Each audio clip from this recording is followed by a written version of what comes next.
Alexander-Arnold's whip goal! The Trent Alexander-Arnold's whip. Nai Daddy, matimu apa ari kutamba? Man City no Liverpool.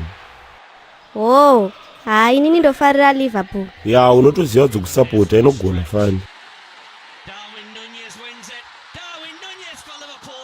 Saka Ronaldo ari kutamba here naye baba Oshomole? Anogotamba seiko? Haatambire Liverpool ba, haatambire Man City ba. Ai. Okay, sweetie. Ona mukomana apota gate uyu. Haasi Chris Brown here. Aiwa badzimai ndiDiaz uyu. Okay. But vakafanana wena. Ko kadhi reyelo vari kumupire manje mufesu. Yero kadhi rinopuwa munhu kana achikora mutemo webhora.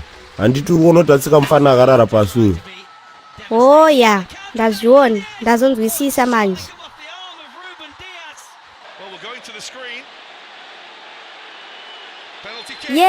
Go Bhora. Yes. Ya Daddy. Ndiye Diaz kawedu ya gowesa uyu. Yes. Aiwa baby.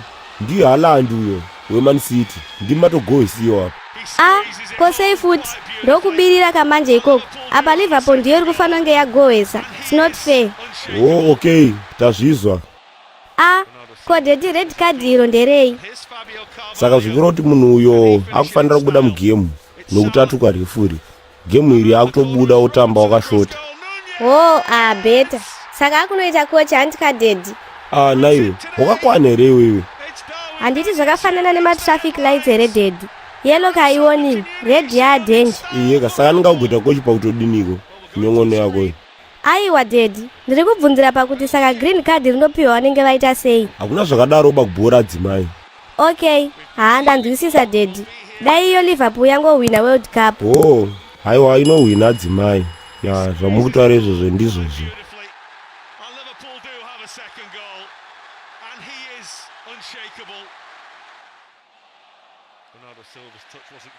Ko uyu akafanana naMr Bean akamira uyo ndiani Daddy? Ndikocha Man City anonzi Pep Guardiola. Ko sei asiri kutamba Daddy? Ngapindewo kaabatsirane nevamwe. Nyongono yako ndipe remote tiseziyo dhimona nagangana napuno. Nonsense. Bari kukunzana madzimai wani uyo. Abikamboza. Imi mai mwana munondishoresa. Abikamboza. Bari kuriramba bari kuti arityike. Abikamboza. Mudzimai wani